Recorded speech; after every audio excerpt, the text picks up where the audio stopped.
பாமக வேட்பாளர் ஏ.கே. மூர்த்திக்கு ஆதரவாக வேலூர் முத்துக்கட்டை பேருந்து நிலையத்தில் முதலமைச்சர் எடப்பாடி பழனிசாமி பிரச்சாரத்தில் ஈடுபட்டுள்ளார். அது நேரலை காட்சிகள்.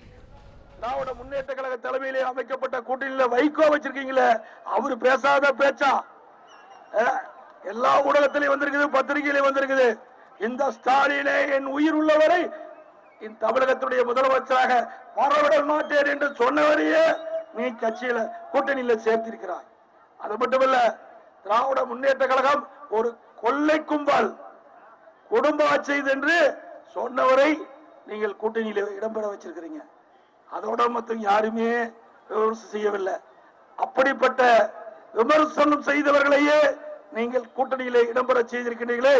எங்கள் கூட்டணியை பொறுத்த வரைக்கும் கொள்கையில் உள்ள கூட்டணி, மக்களுக்கு சேவை செய்ய உள்ள கட்சிகள், வாக்கு வங்கி உள்ள கட்சிகள். பாட்டாளி மக்கள் கட்சிக்கு என்று ஒரு குறிப்பிட்ட வாக்கு வங்கி இருக்குது, பாரதிய ஜனதாவுக்கு வாக்கு வங்கி இருக்குது, தேமுதிகவுக்கு வாக்கு வங்கி இருக்குது. இன்னும் எங்க கூட்டணியில் இடம்பெற்றிருக்கின்ற கட்சிகள் வாக்கு வங்கி உள்ள கட்சிகள் எல்லாம் ஒரு மனதாக இணைந்து கூட்டணி அமைத்து போட்டியிடுகிறோம். எங்களுடைய நோக்கம் நாடு பாதுகாப்பா இருக்கணும், நிலையான ஆட்சி மத்தியில் வரணும், திறமையான பாரத பிரதமர் வர வேணும். அதுதான் எங்களுடைய நோக்கம். அதே ஒரு நாடு பாதுகாப்பு இருந்தால் தான் அந்த நாட்டு மக்கள் நிம்மதியாக வாழ முடியும். அந்த அடிப்படையிலே நாங்கள் கூட்டணி அமைத்து வைக்கிறோம். ஆனால் நீங்கள் சந்தர்ப்பவாத கூட்டணி, சந்தர்ப்பவாத கூட்டணி திமுக தலைமையிலே அமைக்கப்பட்ட கூட்டணி, பதவிக்காக பதவி சுகத்திற்காக அமைக்கப்பட்ட கூட்டணி. கடந்த 15 ஆண்டுகளுக்கு நீங்கள் ஆட்சி அதிகாரத்திலே மத்தியில் இருந்தீர்கள். இன்னி பாருங்க, திமுக 15 வருஷமா மத்தியில் ஆட்சி அதிகாரம் இருந்தாங்க. இப்போ எங்களை பற்றி விமர்சனம் செய்யறாங்க. அண்ணா திராவிட முன்னேற்ற கழக கூட்டணியில் அங்க வைக்கின்ற கட்சிகள் எல்லாம் மதவாத கட்சிக்கு இன்றைக்கு துதிபாடுதுன்னு சொல்றாங்க. நாங்கள் கேட்கிறோம், அனைத்து இந்திய அண்ணா திராவிட முன்னேற்ற கழகம் பாரதிய ஜனதாவோடு கூட்டணி வைத்து பிறகு அதிலிருந்து விலகிய போது திராவிட முன்னேற்ற கழகம் 1999 போய் இணைந்து போட்டியிட்டு மத்தியில் அமைச்சராக இருந்தீங்களே, அப்ப மதவாத கட்சி தெரியல, பாரதிய ஜனதா கட்சி. அதிகாரம் வந்தா மதவாத கட்சி தெரியாது, கொள்கை கிடையாது, கோட்பாடு கிடையாது.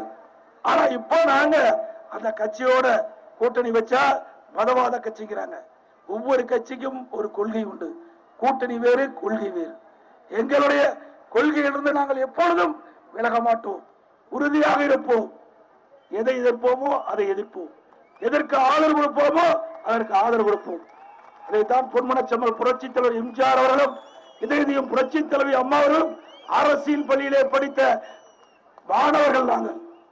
ஆகவே எங்களை பொறுத்த வரைக்கும் கொள்கைதான் முக்கியம், மக்களுடைய நலன்தான் முக்கியம். நீங்கள் திராவிட முன்னேற்ற கழக தலைமையிலே ஸ்டாலின் ஒரு கூட்டணி அமைச்சிருக்கின்றார். அதை வெல்வதற்காக நாங்கள் ஒரு மெகா கூட்டணி அமைத்த மாணவர்கள் நாங்கள். ஆகவே எங்களை பொறுத்த வரைக்கும் கொள்கைதான் முக்கியம், மக்களுடைய நலன்தான் முக்கியம். நீங்கள் திராவிட முன்னேற்ற கழக தலைமையிலே ஸ்டாலின் ஒரு கூட்டணி அமைச்சிருக்கின்றார்.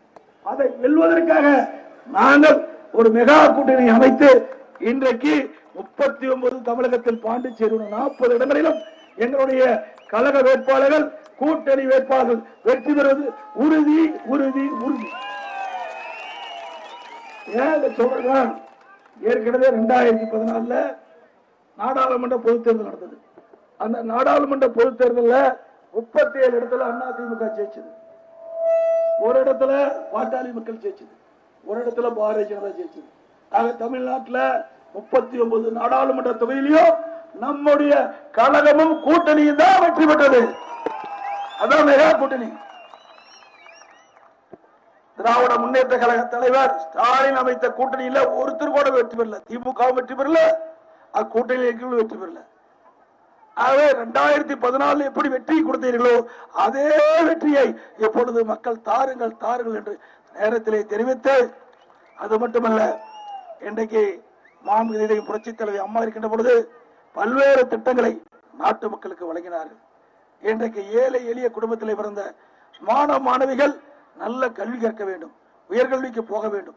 ஆகவே அத்தனை பேரும் படிக்க வேண்டும் என்பதற்காக பள்ளியிலே படிக்கின்ற குழந்தைகளுக்கு தேவையான அடிப்படை வசதிகளை செய்து கொடுத்தாங்க. அந்த வழியில அம்மாவுடைய ஆட்சி காலத்துல நம்முடைய குழந்தைகளுக்கு காலனி கொடுத்தாங்க, சீரடை கொடுத்தாங்க, விலையெல்லாம் புத்தகம் கொடுத்தாங்க, நோட்டு கொடுத்தாங்க, பை கொடுத்தாங்க, சைக்கிள் கொடுத்தாங்க, அறிவுபூர்வமான கல்வி கிடைப்பதற்கு மடிக்கணினியும் கொடுத்தாங்க.